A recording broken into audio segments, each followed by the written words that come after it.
Welcome back to Game Over Movie Reviews. My name's Peter, and something different for the channel today. I'm going to be running through my first time watches from January and ranking them all. There are 20 films here to go through. Some of them are quite new, some of them fairly recent, some a little bit older. So let's get into it with number 20, The Doorman. Starring Ruby Rose and Jean Reno, this is a fairly derivative, fairly forgettable action flick.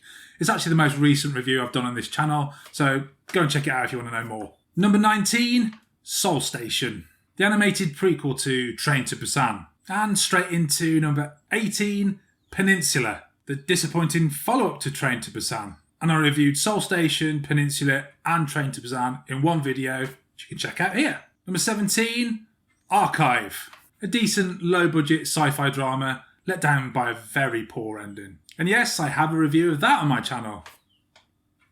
It does seem like I reviewed all the weaker films I watched this month. Number 16, Uncle Frank, directed by Alan Ball and starring Paul Bettany. A semi-road trip, battle against familial prejudice kind of film. It all felt very safe and very familiar to me. Paul Bettany was great, as were most of the cast, especially Sophia Lillis, who wasn't in it enough for my liking, but some of the characters felt a little like caricatures, and I never felt totally convinced by the story. Number 15, Boy.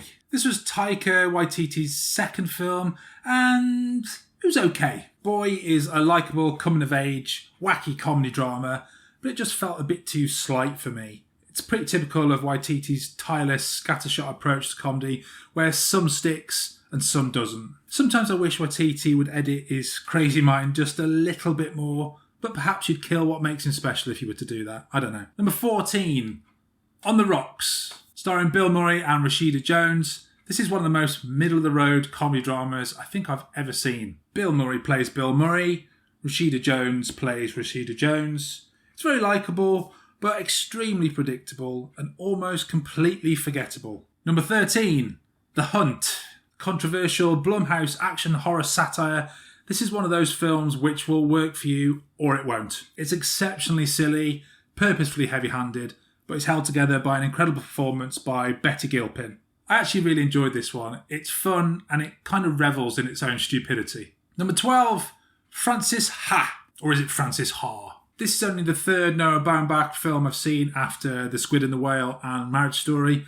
I liked the former and loved the latter, but Frances Ha has been on my watch list for quite a while. Again, it was okay. It didn't quite hit me as much as I expected it to. I found the characters a little obnoxious and pretentious at times, and it took me a long time to warm to Frances herself. Greta Gerwig and Adam Driver are both excellent, but the film in general reminded me of the feeling you get when you're at a party and you don't really like anyone there. Number 11, Hachi, A Dog's Tale. We watched this one because it's on IMDb's Top 250, which me and my girlfriend have been working our way through for the past few years. And honestly, on a filmmaking level, there's no way this should be in the top 250. It's essentially a TV movie. It's based on the true story of a near legendary Japanese dog who went to great lengths to display his loyalty to his owner. The story is shifted to America as stars a surprisingly perfect Richard Gere. Don't think I've ever said that before. It's really nice, this film. You know where it's going. It's very predictable. Doesn't do anything special. But it really does get you in the feels because it's about a lovely dog. And who doesn't like a lovely dog? And my girlfriend cried for about 2 hours afterwards. What have been your favourite first-time watches so far this year? If you're enjoying this video, please consider clicking on that subscribe button. And if you like this video, please like this video. Top 10 time. Number 10, Pieces of a Woman. Starring Vanessa Kirby, Shia LaBeouf and Ellen Burstyn, this is a film that deals with a devastating loss. The opening 20 minutes includes one incredibly harrowing and difficult to watch single take. The film afterwards, it meanders at times, and I wish that Kirby had given full centre stage because she is utterly brilliant. I'm seemingly in a very small minority that found Ellen Burstyn's performance overly showy and not really in keeping with the rest of the performances. And I absolutely loathed her character. I've rarely felt this kind of hatred for a character in a film before. During her kind of Oscar-baiting monologue that she does, I really was close to turning it off. I just wanted to reach in and tell her to shut the fuck up. I realise this is not a popular opinion and a lot of people loved her performance, but no, God, no, it was not for me. Number 9, The Report. Starring Adam Driver and Annette Bening, both fantastic, and written and directed by Scott Burns. This super dry drama is based on actual events about the CIA's methods for interrogating terrorist suspects post 9/11. That's it really. Not much to say in it other than that it's very tightly written, superbly acted and directed, and a real eye-opener on some pretty atrocious acts carried out by the US government and agencies. I would have liked a little bit more character stuff in this film, but I have heard that apparently weeks before they started to shoot, the budget dropped from $18 million to $8 million. Apparently Adam Driver was paid next to nothing. Number 8, The King. A very well written and directed medieval drama starring Timothée Chalamet, Joel Edgerton, Ben Mendelsohn and Sean Harris. What a cast. This one isn't breaking new grounds. There are big battles. There are factions whispering in the king's ear, trying to tempt him down one path. It's all very Shakespearean. Think of it as a more grounded Braveheart. The cast is magnificent, as you could probably tell, with Chalamet and Edgerton being the real standouts. And Joel Edgerton actually writes this as well. It's really well written. Number 7, Polytechnique.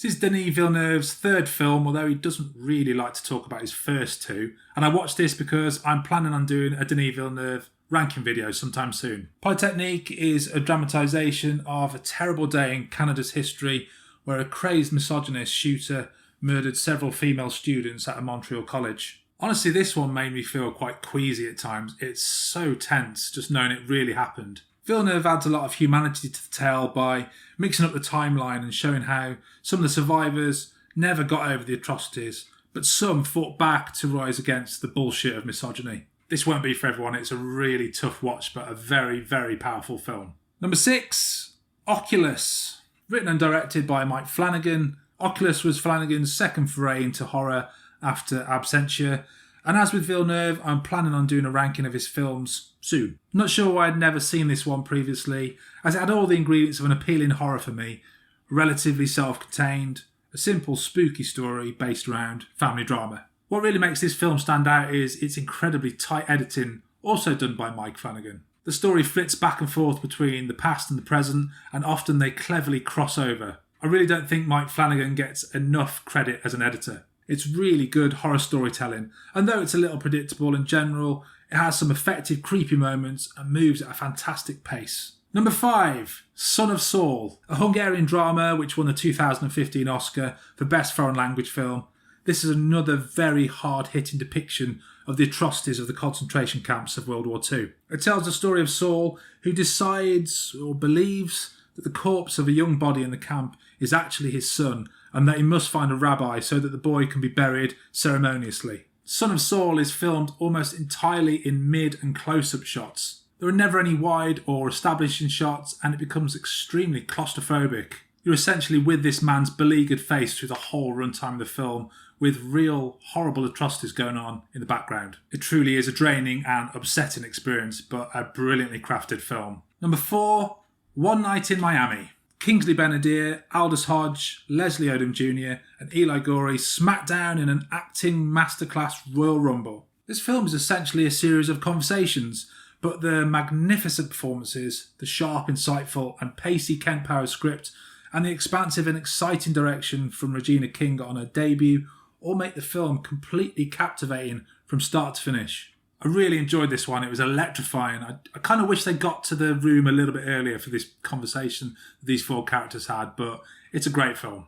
Number 3, St. Francis. Written and starring Kelly O'Sullivan, this subject-heavy drama was just a joy to watch. I'm always wary of films which have a main part for a child actor, and this film really only could have worked with great casting for Francis. And luckily, in Ramona Edith Williams, they struck absolute gold, as she's one of the best child actors I've seen in some time, especially considering her young age. St. Francis deals with many ideas and themes: abortion, same-sex parenting, career ambition, and in general, this film is made by women, about women. It dips into the slight cliche that all men are arseholes or idiots, but most of us are, so that's fair enough.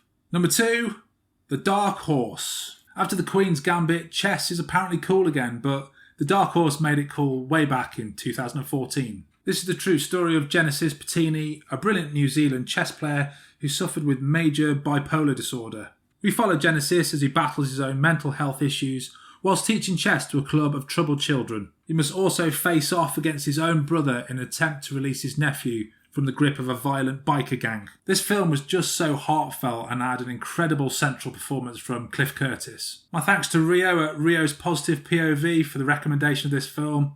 It's a great one. And to my favourite first time watch of January, number 1, Relic.